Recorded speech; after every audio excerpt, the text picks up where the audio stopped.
In offering a Devar Torah this morning, I want to go back to the bells on the hem of the high priest's garment. The high priest's robe will have on its hem pomegranates of blue, purple, and crimson yarns all around the hem, with bells of gold between them all around, a golden bell and a pomegranate, a golden bell and a pomegranate, all around the hem of the robe. Why the sound? Why the sound? Aaron shall wear it while officiating, so that the sound of it is heard when he comes into the sanctuary before God, and when he goes out, that he does not die. You can imagine the rabbis have made quite a bit of this, right? Maybe the sound is to let God know that he's coming, that he's there. Maybe it's to let everyone else know that he's okay, that he hasn't been overwhelmed by the holy. The Jerusalem Talmud teaches that the priestly vestments atone for sins, and that is why it says that he may not die, that the vestments themselves atone for sins. The trousers atone for sins of the flesh. The belt atones for thoughts of the heart. The turban for sins of haughtiness, of self-aggrandizement. And the robe of the high priest with its bells atones for, can you guess what? Sins of speech. Thank you, Pat. Sins of speech. Having just returned from a gorgeous silent retreat with my cohort of meditator rabbis and cantors, where our only speech acts were in the context of davening or Talmud Torah, I was relieved of the speech triggers I had been experiencing for a whole 6 days. And I emerged particularly conscious of words, how we use them, how we overuse them, how we strip them of their meaning or imbue them with some overtones or associations that trigger, associations that are sometimes meant to trigger, overtones and associations they have never had before. There are egregious examples. Holocaust being used to describe the actions of Jews. But more benignly, what does it mean right now when we say we don't feel safe in the context, let's say, of our spiritual community? What does peace mean in this moment? When does that word feel meaningful? And when does it feel empty? Not coincidentally, the subject of our Talmud Torah on retreat was the power of speech. I'd like to share with you one tiny bit of our learning.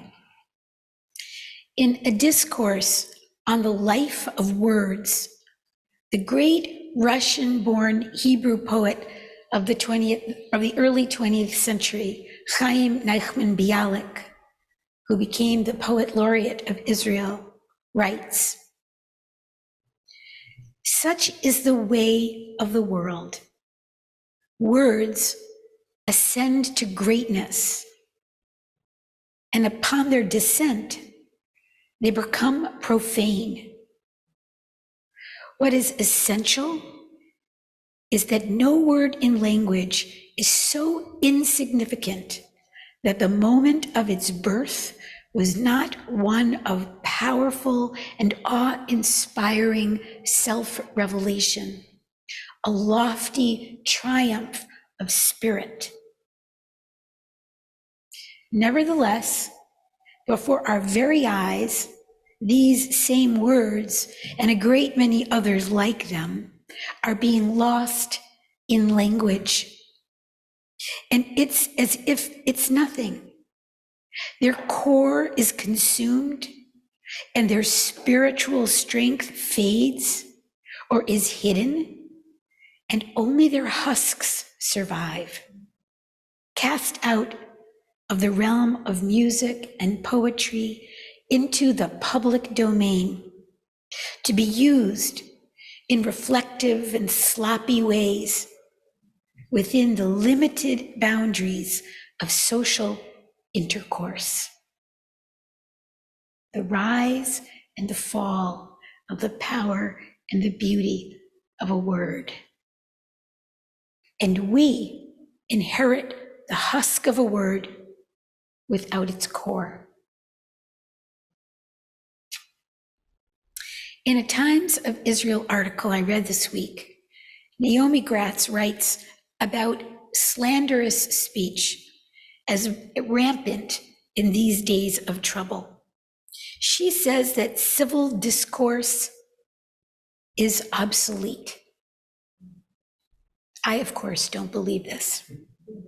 And I am proud that we prove our capacity for civil discourse. We, this community. But we are vulnerable.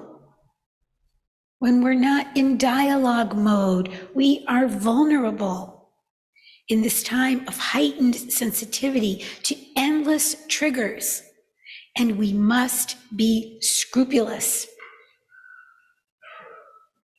According to the Talmud, the high priest's wardrobe symbolized scrupulousness, with each garment nullifying sins of a different nature: head, heart, body, speech.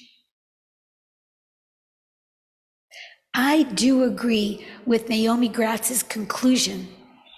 Let us wear bells on the hems of our garments as a constant reminder that the words we choose to express ourselves matter so very much. Bialik, while mourning the inevitable corruption of words, also recognizes the teshuvah that the husk of a word offers us.